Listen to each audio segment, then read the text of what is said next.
Okay, so are there advantages to direct democratic methods of organizing? I think there could be. I would argue that in a functional anarcho communist society, individuals and voluntary associations will not be constituted as organizations that represent a small number of people. Rather, they will be culturally constituted as often loose fitting systems of organization with a democratic structure. So I know that that might even sound like a bit of a word salad, like I'm just throwing around terms here and there, but there's actually some meaning to it, and let me get to that. Only when that cultural understanding and expectation is strong can such a society truly take shape and especially last.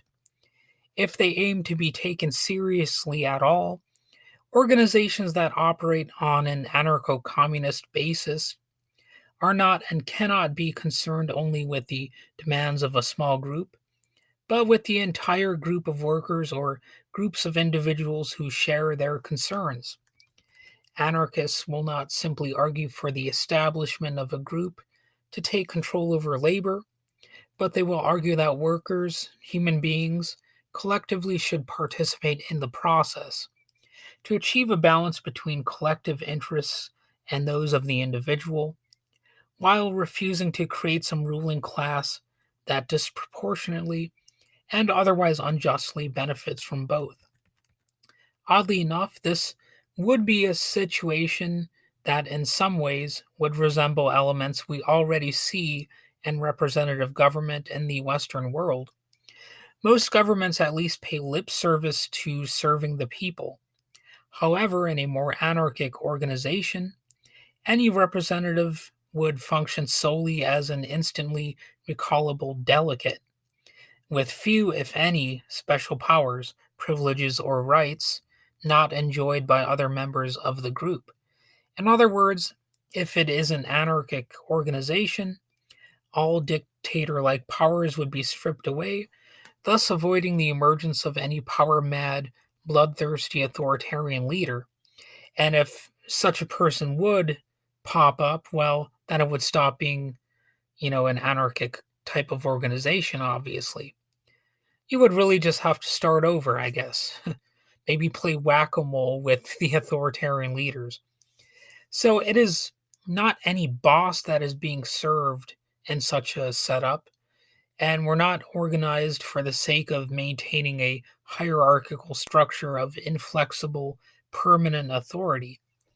Rather, the group exists to serve whatever purpose is deemed necessary and desirable, and if interest in its aims and efforts naturally wanes, then the organization will dissipate as well, what might be called voting with one's feet. This isn't to say it's an ideal scenario and that no problems would exist in such a framework. However, it's also obvious that occasional failure slash lack of interest already happens in present day society. A key difference would be an interest in substantially limiting power, and I would hope rejecting the idea of imposing individual or cultural superiority through violence.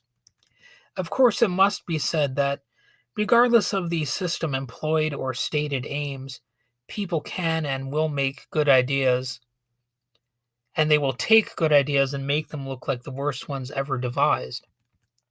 Still, even when pressed to conform to the present day status quo values, and even when I sheepishly acquiesce, my mind, and I suppose my soul or my essence, always comes back to these basic precepts, and not just out of some quest for ideals and utopia.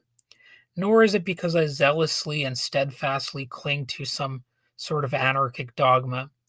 No, my reason is far milder. There is simply a strong element of common sense to it. When push comes to shove, I naturally reject the ways in which abstract entities, that is, governments, corporations, superstitious churches, irrational symbols like flags, etc., have people inverting reality to render humans and their communities into mere abstractions.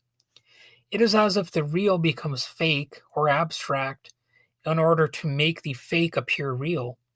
people become ideas and ideas become the paramount reality, no matter how many are sacrificed in the process. On that note, I would add that any organization with legitimacy and value, however slight, recognizes the need to control its power.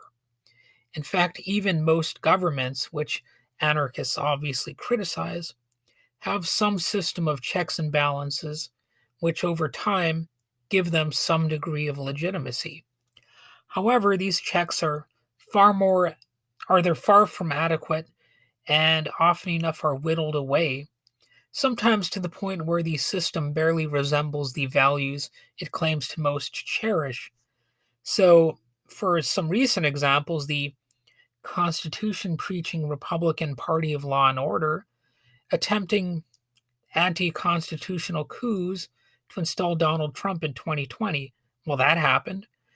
And it got to the point where he was declaring that we should terminate parts of the US Constitution that prevent him from being reinstated. So, yeah, we've got some pretty clear examples of these supposed people who really love the Constitution being really at the forefront of wanting to tear it to absolute shreds.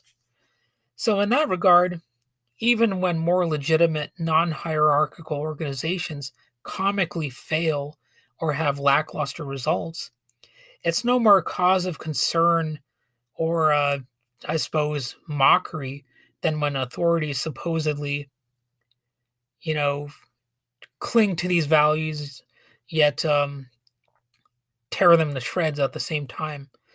And it's no more a concern either than when authorities successfully implement policies that leave huge amounts of corpses and make humanity look like a pox upon itself. So, those are some thoughts on what a sort of anarcho communist society would look like and how, the ideas would be applied. And I would be interested in knowing, why you think I'm wrong. So, go ahead and tell me. Try to be intelligent about it. If you're going to track me down on social media, don't be a dumbass. Don't be a dick. Just give me some, straightforward reasoning if possible, and maybe I'll even respond to you. So, all right. That's about all I have to say about that, and have a good day.